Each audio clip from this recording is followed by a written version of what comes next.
El texto bíblico que voy a explicarles es Segunda de Reyes 13, del 1 al 25. El contexto es cuando el pueblo de Israel está dividido en dos. Sabemos que el pueblo de Israel estaba constituido por 12 tribus.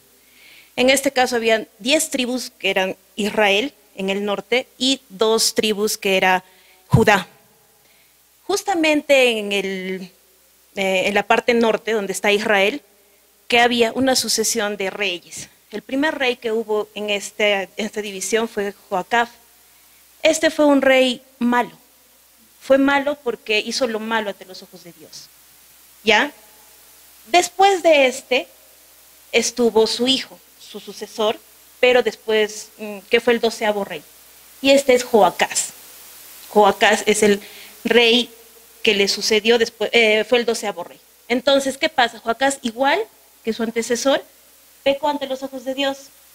¿Y qué es lo que hizo? Que el pueblo de Israel siguiera a su líder.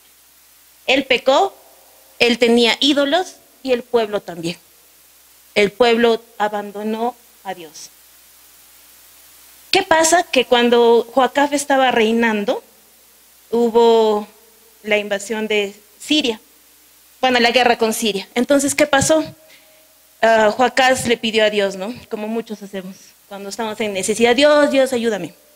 Y Dios se apiadó y mandó salvación para Israel. Pero pasó un tiempo y otra vez el pueblo de Israel, como Joacás, abandonaron a Dios.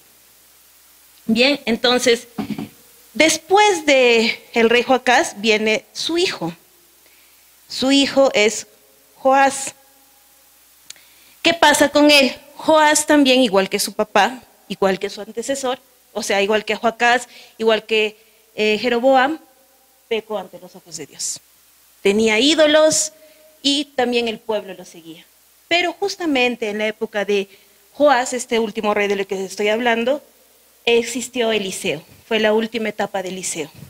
Entonces Eliseo era el profeta, ¿verdad? Era la voz de Dios en el pueblo de Israel. Entonces, ¿qué pasó con Joás? Joás estaba preocupado. ¿Qué va a pasar con Eliseo? ¿No? ¿Qué va a pasar con él si a él algo le pasa? Entonces fue a buscar a Eliseo. ¿Y qué le dijo? Le dijo que le dé un mensaje. Y le dijo, tira esta saeta por la ventana. Y eso representa el favor de Dios contra los sirios. Ahora coge las saetas. Son como flechas, ¿verdad? Coge las saetas y golpea. ¿Qué hizo Joás? Golpeó 3 veces. 1, 2, 3. Y Eliseo se molestó. Le dijo, ¿cómo has golpeado solo 3 veces? Solo 3 veces vas a ganar a Siria. Solo 3 veces. Si tú hubieras golpeado más veces, hubieras tenido la victoria. ¿Eso qué significaba? Que él no confiaba en Dios. Confiaba en sus fuerzas como muchos de nosotros. Dios, ayúdame, pero ¿sabes qué? No me siento capaz. ¿Dónde está tu confianza en Dios? Entonces acá podemos ver el primer contraste. Vemos un carácter débil. Muchas veces pensamos que el carácter fuerte es aquel que se impone, y no, es el que es débil porque no sabe controlarse. Entonces, el contraste que vemos es justamente 2 de Corintios 12, del 9 al 13. Acá vemos a Pablo. Pablo está ¿en qué tiempo? En el tiempo en el cual había los superapóstoles, los supercristianos en la iglesia, que tenían mucha presencia, mucha mejor presencia que Pablo. Tenían superpoderes, ¿no?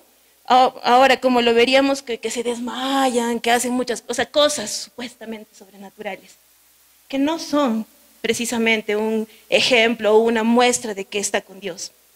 Pablo, en cambio, era alguien humilde, era alguien que se dice que no era pues ostentoso, ¿ya?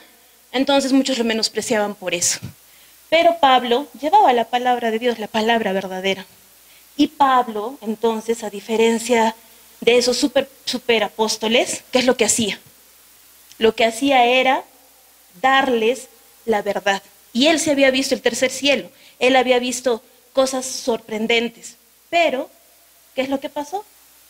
Él sí tenía un carácter fuerte, a diferencia de los demás.